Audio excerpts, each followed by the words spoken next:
I guess my mic's on. I'm having my protein bar right now. What's up, chat? Good morning.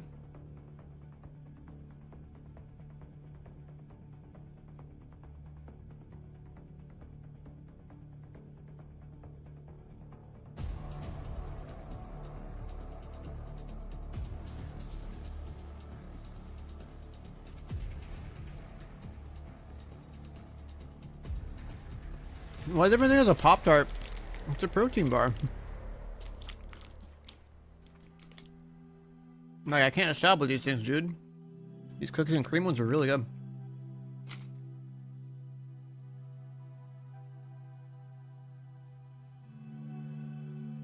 I haven't had a Pop-Tart since I was a kid.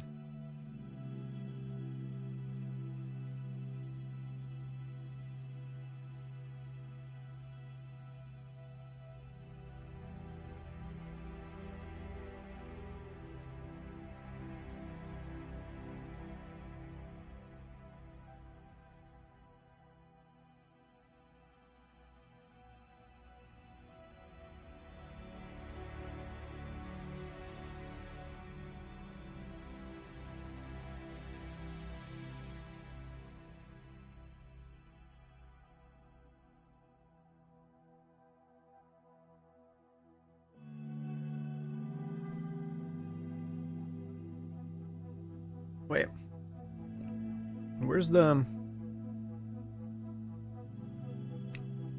Like this? Oh, that works.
Taking a break? Well, I mean, I've done all the bosses.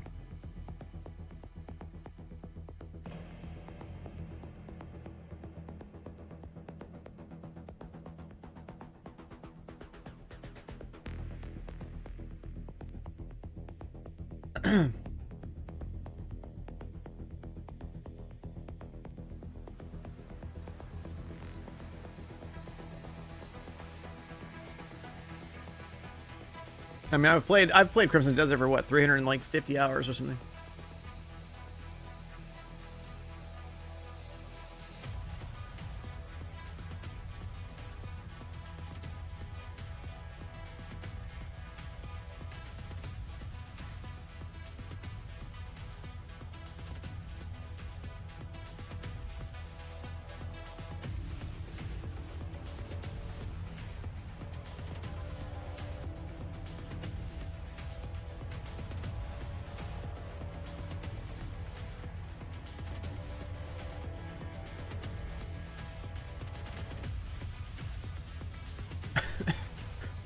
See me.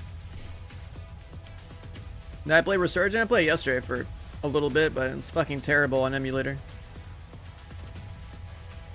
If I forgot in general, yeah, my last stream VOD of Crimson Desert, I fought him. I fought all the big ones, right? Like Forgotten General, Darksworn, Goliath, whatever his name is, and what was the third one? There's 3 tanky ones. Oh yeah, Ator. The 3 like actual tanky kind of like pinnacle bosses. I fought all of them.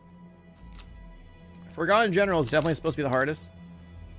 I think I have a save where I can like still go fight it over and over again if I wanted to.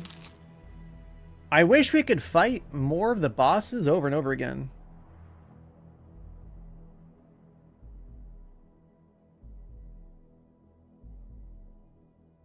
Destiny Rise on emulator feels like a PC game. Yeah, I mean, that's the thing. It's like, dude, it's crazy too. I sent out a tweet.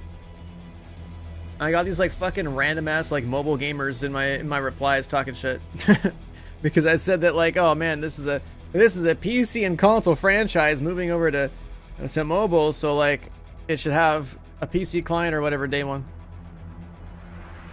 And it's like these motherfuckers don't apparently look at history because it's like, you know, Diablo did the same thing. They made a literal PC client for day one because the Diablo franchise was PC and console forever. Hello, we're here. We're here, and it's a new launch stream, the most exciting ones.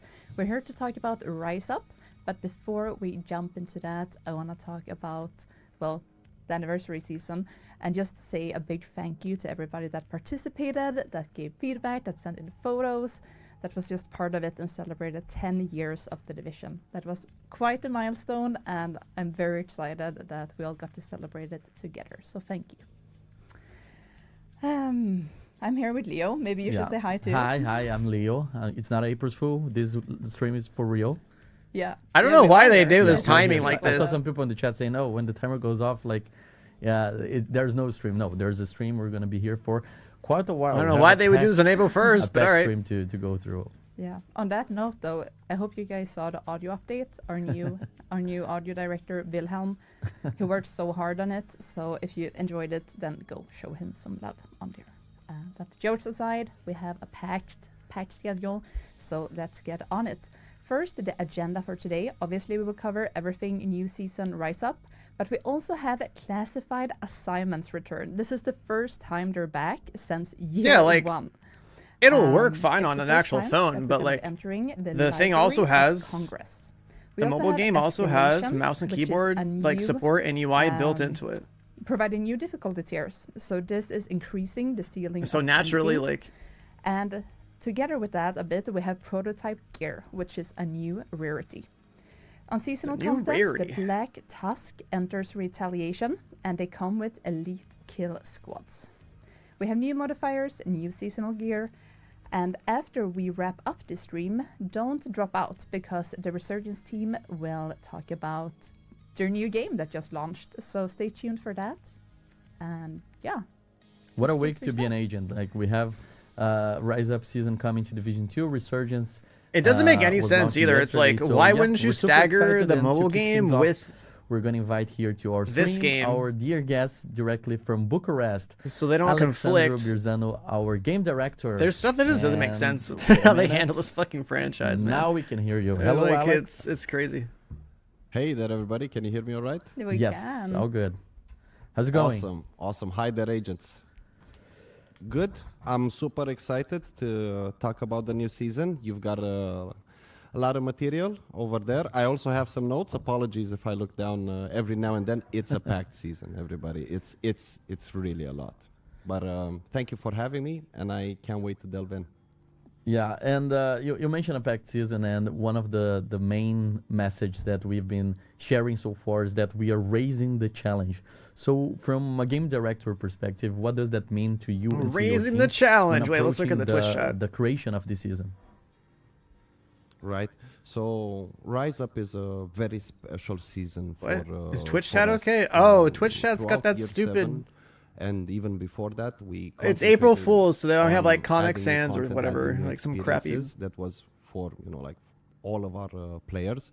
With Rise Up specifically, we wanted to up the challenge for the players that can right now clear Heroic without batting an eye or Legendary, while also giving players that already have everything something to chase for, and we tied these two something to together. Do. This was, and when they add something to do for people like us, it's that like then all the fucking other people start complaining. Stuff in just a bit, but first we're gonna cover classified. The sound pack tweet. I have no idea. I haven't paid attention to anything on Twitter. So the narrative arc is the mystery of the lost agents, and you track anomalies on the SHD network to locate missing division agents. So assignments are a bit more interconnected in this mode. So you have a crisis, you investigate, and it's all part of a bigger storyline. And as mentioned, the first mission, the first classified assignments will take us to Library of Congress. So it's called Library of Congress Retrieval, and you will protect the National Archives from the True Sons. So Library of Congress, how did the team decide for this mission? Library of Congress. This is a new mission. Right. First of all, agents, we're getting new missions. I promised we had something cool to show you today, so I really hope your eyes are glued to the screen. Now, with the first classified That's assignment, it was a really interesting experiment. Thank you to the team from Ubisoft Reflections for all of your hard work. It was interesting to work on a real-life location. It's almost one-to-one, not entirely, but if you've actually visited this place in real life, you'll be able to recognize a lot of Is it just a elements. classified The team mission? also played a lot with the lighting in this level. I mean, it's think only gonna free XP if create it's an shorter than the other interesting one. Ambience that we haven't quite seen that much before. And I don't know if we should mention this specifically, but we have some agents that also like to play detective. So with these classified assignments, I wish you good hunting, agents. Exciting. What, some hidden stuff in them? The next one that will come a little bit later this season, All right, that's May cool. 12th to be exact, is Capital Globe Offices. So they're giving us Here you one now, one infiltrate later? Outcast What's up, Tim? toxic Good morning. printing operation. So both classified assignment 1 and 2 will have 5 voice collectibles with mixed difficulty on how to get, and the final reward is an echo puzzle that requires logic and thinking.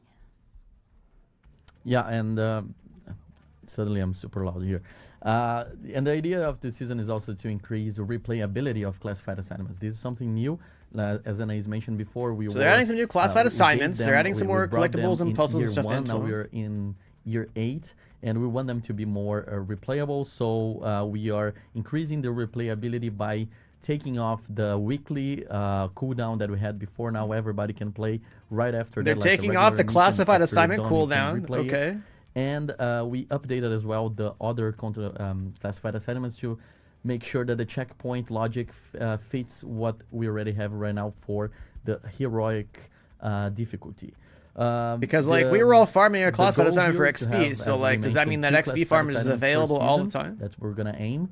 And They wanna add we're 2 of gonna these have per an season? integrated target loot rotation starting in season 1.2. The reward. So what we can say about the reward? So there will be a backpack trophies themed around conspiracy motive. So we're gonna see in a bit. Yeah, this is the backpack trophy for the first Bruh. classified assignment. That's very, funny. very cool. And also we have gameplay rewards. Illuminati. So when you kill the boss of the Come on, classified surely assignment, somebody's there will gonna be use a the name emote in here. item There it drop, is. There it is. and those items will be. I would have been yeah, disappointed you in can Twitch see chat. the No one knew weapon that the from emote first one. existed. And those items will be available later through other ways in the game as well. Yes, so you might wonder how to get them. Well, first off, you need to be level 30 for them to unlock, and they will appear on the map once available. You can buy them individually, and then they're 500 premium credits, but they're also included in the updated Premium Pass bundle. So this now includes the classified assignments instead of the usual 500 premium credits that is included, but we will go into detail to that when we go to the Premium Pass section. All right, so classified assignments will be the first one will be available tomorrow, and tomorrow we also have the beginning of the new season, which brings new features, and we are gonna talk now about Escalation. It's probably part of like it's a new season's pass or difficulty something. tier that we have. a new way Here's to replay Escalation. I the never played mission. this on We PTS. are expanding the ceiling of the end game, and this is a tougher combat for all players that reached level 40 and are now playing in the Basically, end game we of, make the numbers Division go 2. up. So this is a feature that will stay after the end of this season. It's not only for this season, but we're gonna have throughout permanently to the game. And basically, it's gonna take the players in a weekly basis to different missions, strongholds from the base game and from the DLCs. The idea is to expand this playlist in the future as well. So every Tuesday you're used to the vendor refresh every Tuesday. Yeah, basically the number project goes up. refresh on Tuesdays. We're gonna have the refresh of the playlist of the missions And you then can all play on the Escalation. And there are 10 tiers of casual Escalation, players were and like, "Oh, each no." tier brings different rewards. Obviously, as harder they get, better the rewards. You can access everything through the Escalation menu in the base of operation close to the countdown vendor. All right, Alex, Escalation, it's not only new difficulty. We're bringing mutators. What can you tell us about what is a mutator and how players will feel them in the game? Sure thing, Leo. So I'm super happy that we got to bring Escalation into the game, first of all. Now, as we were developing it, just adding increased stats to enemy felt a bit repetitive. Sure, we're going to have a playlist of missions, like Leo mentioned, 5 of them each week to keep things fresh. But in order to create a bit more variety, we came up with this notion of mutators. Think of them as kind of a seasonal modifier, except it's unique to Escalation. You've got mutators that help enemies regenerate. You've got that mutator. If you've played like any ARPGs, you should be familiar with this stuff. You every now and then. And you also have Hotfoot, which basically as you stand still, it fills up a bar. Should that bar fill up completely, you get shocked. Now, strictly on the Hotfoot discussion, yes, we have nerfed it. The bar will decrease slower. Yes, it will also decrease slower. Did I say increase first time? So it will increase slower, but it will also decrease slower. And I'm happy to report Dynasty? you will be able to revive a fellow agent without the bar filling up completely. Yeah, so as Alex mentioned, we're going to have those mutators in Escalation. As you go progressing through the tiers, you're going to have more mutators. They're going to be tied to the tiers, so we're going to learn when they are on or not. And do you have any favorite of those? Because you mentioned Hotfoot, but do you have anyone that is like your favorite that you think that this is a good challenge for our players? So I don't want to sound mean in any way, but Hotfoot is my my particular favorite one, specifically because it makes us play in new ways. We're so used to just standing in cover, the enemy shoots, then after they're done, then you shoot. Hotfoot works specifically against that, right? It makes you move. It makes you have to abandon cover. I mean, if you're not moving and you're sitting in cover, you're not really playing the game, right? I'm just saying. Outside of cover becomes even more important. I'm just saying. Toes constantly. The So cover's I for the really bots, like not what for the he did player, with, man.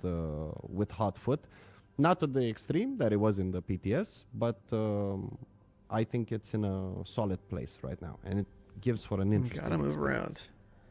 Yeah, so again, Hotfoot was adjusted based on the PTS feedback, and we are excited to see what you guys think tomorrow when you will be able to play. So talking about Escalation as a whole, like we have, Escalation is a huge addition. So we are bringing 10 difficulty tiers, no checkpoints, new mutators. What core goal did Escalation serve in the broader endgame vision? Right. So we saw from a majority of from a section of the player base that they no longer felt challenged while playing the division. Yeah, this and game I think is that's a trivial. pity because it can for lead to boredom. the last, like, 5 years. Escalation was designed specifically to up that challenge. I think right now, even after tier 5, it becomes way more challenging than legendary, right? So you can really push your builds to the maximum and test your might as it was. Yes, and this is a challenge that you can play solo or in a group, depending on how you want to approach each tier. So matchmaking is based on tier. I think the rather downside of than this is though, it's just like Once it's just inside the a numbers go up thing. mission, matchmaking turns off, so it's invite only. And also, some like, the rules. build So system of the party game doesn't leader exactly selects the tier, change, spends just the numbers go tokens, up. Leader earns the main token rewards, and all players get a standard reward. I think plus there a is some smaller share of like token additional stuff you rewards. put I on think your that we gear need that to does touch add on some tokens modifiers or because that's something, but that like we for the haven't most covered part, yet. we're That is still on the loot fact that to play 2.0. Escalation, you need which to is the put sad some part. tokens in. The first few tiers are for free, but you're kind of gambling. Like if you put more, Enemy health, enemy you're armor, gonna enemy get a higher damage. tier, and then you're gonna get better tokens. 330, fail, you lose all of 400, them. So 500. it's basically a new currency, and I would like to understand from So you, enemies Alex, do what's 400% what was the more the damage and rationale have between, 500% more health. behind the scenes when the team decided to add a new currency-based progression to the system, to the escalation? Don't we all just like new currency in the division? But I'm joking. So with Escalation, we also found out that having some sort of risk to your run added to the challenge. Now we do have a timer, but that timer is for edge cases and to make sure that the server stays healthy. It's not necessarily to challenge players. Sure, if you're playing ultra slow, the timer will be a challenge. But the main risk reward system that we wanted out of Escalation were these particular tokens. So right now you have to Gear figure out 3.0 would have to come how with like an strong your expansion. build is, What's up, when Tyrone? to push for higher tiers and when it's maybe safer to farm at the lower tiers. And let's say that later down the line, throughout season 1, you'll be able to use those tokens in some other means. Cool. Back to matchmaking. If you're not Tokens matter level 40, even because this beyond is the for mode, veteran okay? players, this is for hardcore players. So if you're not level 40, you will get kicked out, right? You're not allowed to I mean, test if this you're out not level just yet. 40, what are you doing? I have a special Play the note on game. this. So Yeah. Play the game, dude. We've noticed after the PTS a couple of exploits or edge cases that could put server stability in danger, particularly when high-level players could matchmake with low-level players. So right now, there will be a fix in it for launch, whereby I highly encourage low-level players not to engage in any escalation-related activity. You will be immediately booted to the main menu with a delta error. The server is fine, I promise you, and it's just you that are getting booted. So Delta error is going this to is confuse the meant to be people an that have end no game, idea to what's be going an on. Game. This means you gotta reach level 40. You gotta work on your watch. You gotta get a strong build. It takes running. like 2 to 3 days to get the 40. Under Yeah, that's what I level mean. 40 It's should like, not be acceptable. So right Yeah. now, this is our solution to maintain server Like, health. So please don't. everyone don't try should it, pretty please. much be 40. Let's just play nice this season. Yes. But no one, another not everyone's important gonna know tokens that is the Delta they error, like there's reflect gonna, 10 there's stars just of gonna each. totally be some dude that sees Escalation when they buy this For game and they're reasons gonna that will be queue it and be explained like, later why down am I the- getting the Delta? season. I want to go also play wanted to make Escalation. a couple It's of not a good notes message for the people that are regarding, completely closed to see an what we error instead of observed like in a, PTS and you can't what's- do this, what to you can't do expect this for content live. yet So kind of error. For Escalation, we removed, in terms of rewards, we removed the lower end mats. The reason for this is I don't want players to just spam escalations non-stop. We have other activities, fun activities that I'd like players to engage with. Now we're keeping the high-end rewards, and that is the field recon data, SHD recalibration, and the exotic components, and these are guaranteed drops. Of course, the higher tier you go, the more rewards you get. And Yeah, but you gotta we balance rewards with mentioned efficiency, in the because it's patch totally gonna be a notes, wall at some point. Substantial increase to Where it drop might be rates better to just for like farm something like, that I don't know, we're let's say gonna talk tier about, 7 soon. instead of tier 10. The substantial increase have to is so find that. substantial that putting percentages in the patch notes felt funny, but I can say that it's 100% increase in tier 1 up to 300%. A golden caramel wanted egg flavored? drops That's gotta to be be an there April in Fool's Escalation. thing. We didn't want them to be What as is there. that? So right now, I think we're in a really good spot with them, and we'll keep an eye on it to see if it needs more tuning. And was there anything else in my notes? I mean, as far as loot is concerned in this game, it's like, yeah, you farm Okay, your we can cover, because now we're You going to have talk about prototype a tier mission that you can is this spam mysterious drop thing that for you just XP. mentioned. You So, have like little content, context like for the specific content you players can spam who for are loot, and then wondering everything or else is irrelevant. Haven't played the PTS. What is the prototype gear? Is a new Augments. rarity of gear that we're introducing with year 8 season 1 rise up season. It's basically a new other level of gear that you can acquire through the escalation runs. It's not mandatory. It's not something that you need to complete any of the activities and the content that we have in the game right now. But it's something that during the PTS we notice a lot of feedback from the community, a lot of adjustments that we need to do. So before going to the whole prototype gear section, I would like to talk to you, Alex, about these feedback, because we saw a lot of frustrations from the players, but we also through the dev notes that we already shared, we address a lot of them as well, right? Right. So, thank God we did PTS first of all. So, no feature comes out perfectly, and it is with the help of the community that we can reach a healthy state for our feature. So, yes, prototype gear is something for players that already have everything to give them something to chase. Now, Been waiting for something to do in Escalation, this game I for just like put it back 5 on years. my- Sorry, I'm going back. Escalation, we meant always to ship it with daily targeted loot in it. But then, didn't get in like, for launch. I still don't It came think super making number soon, go up is to help combat the RNG. the best thing but to be going I don't for blame instead of, players, like, you know, for just how they felt during the improving the PTS with RPG low drop completely rates and across the no board. daily targeted loot. Now, we also heard feedback from the community that more control would be desired on how you customize your gear to help combat the large loot Resurgence pool today? that we have in the Absolutely game. not. So that we're emulation definitely that going emulation to work experience is on, terrible, dude. I like literally didn't want to play the on a game. I way didn't want to play to anything yesterday recalibrate after I got prototype off. items. I say away because Yeah, Beam looks prototype cool. works a bit interestingly in our backend system.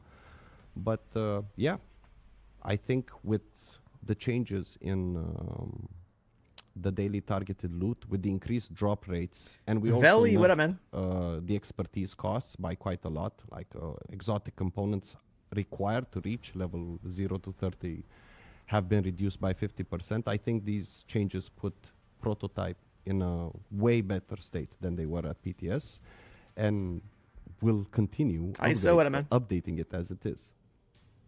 Yeah, so if There's you wanna gotta- there's know gotta be, how like, a to lot of get good- prototype gear. There are basically two ways. One of them is through escalation run. So as we mentioned, we buffed the drop rate so you can get better chances of getting through escalation runs, and also you can upgrade your high-end gear that is already on expertise level 30 to prototype gear as well. The higher Prototype the tier of striker escalation, set. higher the rewards, and high-end gear can be upgraded through the prototype lab. So prototype gear is intentionally rare. What balance goals were behind making them powerful but limited? We mentioned that it's not required to complete any of the content that we have right now, and something important that we shared through dev notes that is going to be normalized for PvP incursions and raids. So what is Explosion the goal here? radius as an augment? What the hell? So the goal The was 50% always to stat give boost is players crazy. something new to look That's forward, crazy. To prototype gear is not required in any way to finish the current levels of content. That's why we're bringing in escalation to provide bigger challenge, because with the current builds, players were already able to Yeah, heroic is an melt, absolute heroic, joke. legendary, and the master climax mission. We wanted something cool, something that could create more build diversity. And when I say more build diversity, our caps in terms of, you know, like critical chance and whatnot, they're still in place. But by gaining that extra, because prototype gear goes Yeah, I mean, if you have from high end, 6% into a 9%, that means that, like, stats wise, from the maximum goes above that by 1.5. let's see. Let's see. You have an Elmo right? By on that has, like, what, stacking like 10 to what you 15 crit previously stacked, chance. that You could have your open up some watch, other another 10 places in there, your build right? to create new opportunities. Regarding the Do the mods go normalization prototype? in, PvP, Because the mods are only we didn't 6%. want to create more your- chaos. do your Our mods team go right prototype now to is working 9%? on PvP changes, so adding prototype mods don't gear go on top prototype, of that with sucks. augments and the That extra means I have to stats, farm a different set of gear that has PvP crit is chance on already a it, challenge so that to the mods can balance, just so be, I don't know, let's, crit damage. let's give the I team guess. a decent chance for that. Now, for raids and incursions, again, players were already able to finish it with current gear, and the normalization basically makes prototype into normal gear. We disable the augment, and we give you the same stat as if Not you had having max the rolls for that extra gear even And the work plan for outside of normalizing the it, stuff is kind of we weird, still though. want raids and incursions Like, to raids feel and stuff should challenging, feel challenging, because but, there is a like, plan to update and refresh the rewards that these experiences give you. So the problem is that, by okay, so you making have them this easier, gear I that also is, couldn't like, put you grind for to be stronger in one desired mode. It doesn't rewards work everywhere behind them. else. I'd have to put them somewhere where there But then would there's still be decisions you're going to difficulty, make so on this that is why gear I wanted normalization for now. that will apply only Yeah, to and those you mentioned situations where, like, let's say the you reward. have So one of the certain changes pieces that we're rolled crit making to chance, this, and then certain pieces roll crit damage or to whatever, this because season like is actually to add you want that different 50% rewards boost, to you get the raid cap incursions that faster, is but then called like you the go into some prototype other core content that caches. like So we are adding a new knocks you back material down, called and you're gonna prototype need a cores different build that just for you that use content, so to, you have your you hit your 60% again. That is kind of level up stupid. your augment. So the Not the exactly augments a are very kind of well thought out vetted on system. different type of talents, but it's not tied specifically to one gear. It's a shared pool that every prototype gear And can then the have, augments are and you the can only level actual up that interesting part, using because that prototype, is new cores. functionality. So if you play raids and And even that incursions, doesn't you're work gonna in have a other better chance content. of getting So those like materials that will help you through progress. Those prototype cores also can be obtained by dismantling prototype. like we gear need some if you don't end need game them. shit, but like also like All right, this so doesn't- I feel I that don't know, we kind man. of cover everything about prototype gear. There's just one I extra don't topic know. that I would I like have to. one note, Leo. just add like I have one fucking note on mythic prototype rating to the gear, game. Leo, Make so- it But so that I the do fucking have prototype something gear works in it. as And well. call it a day. Yeah, I was about to ask you about the Okay, the, like feedback that we got from the community about optimization and recalibration. yeah, it's Is kind of that an your note? unnecessary treadmill. No, that's not my note. So for recalibration, again, we heard the feedback. We understand that players want more control. We'll find a way to recalibrate. Because now that I'm thinking about it, it actually is kind of prototype stupid. in Like, some like we shape need or some shit to form, grind, but like a and stat we'll boost go is from like there. We'll see whatever. how A the numbers community increase on feels enemies is once also we have whatever. all of these changes, right? They It is decided kind of like to a do Diablo end game, so everything like else. My note that's was, I do fine have a because warning for that's the how release these games of all end up going prototype anyway. gear. It's just numbers Now, goes if up, enemy you numbers go plan, up, and somewhere or in there if you have to you've find already that played, balance of like skill build. where Bear you in know, mind, what is I'd efficient to say farm hold off versus how on hard can you upgrading push. your current gear if you have it at expertise level 30, upgrading it to prototype. We've played a lot. Skill tier is an interesting stat that we have in the game, right? It has no ranges, so I couldn't. We tried a bunch of things in order to. Yeah, that make too. it If you could interesting skill for tier like prototype. 1.5 on a piece of experimented, gear. We didn't quite make it in for launch, but likewise, I expect very, very soon to have a solution for them. So if Because you have that's a the other skill thing build, too, right? If you could maybe don't prototype upgrade some to skill prototype tier right stuff. now, maybe just go for the rolls for that. All right, so we cover Maybe you could escalation, fit we more cover skill tier prototype into gear. your I feel that loadout. this is the final moment of this If they stream figure it to, out. like wrap up everything together. No so we're recal, adding no a new target layer loot. of difficulty for players to expand. Yeah, I think the whole point ceiling is just you of experience the 30 a endgame, piece we're of gear, adding and then a new you type of gear that is prototype it. gear. How do you see both of them combined for this top But of the? I had to play with the this system because I didn't play PTS. I was just like, oh cool, we hardcore have some new players that endgame are shit right to do. now looking Now that I'm for a hearing new it challenge, and thinking about how it, do you see that evolving throughout year 8? This seems like a flawed design. So I think. Yeah, what's up, Francis? Because we've also heard the feedback. Good old days, from, me, Hexy, Chappy. after the PTS. Yep. That, maybe these systems Good don't feel times, man. finished or whatnot. So we could have spent 8 more months Good in the lab times. designing and engineering these Vertical features, and I think progression. we would've, Yeah, ended the way up they're doing where vertical we are progression is today. not as We interesting built because this it's just the game for numbers goes up, community, right? so we wanted Like I more think with the challenge new and loot we wanted system, interesting having rewards more for people stat that already lines and have more things everything, that change right? how I it think feels, like it'd be pretty cool. But Escalation is in a really like good you're making place just crit on its chance own. go I up and think crit damage goes Prototype up. That's is in a pretty really good one-dimensional place and pretty for boring. where it is right now.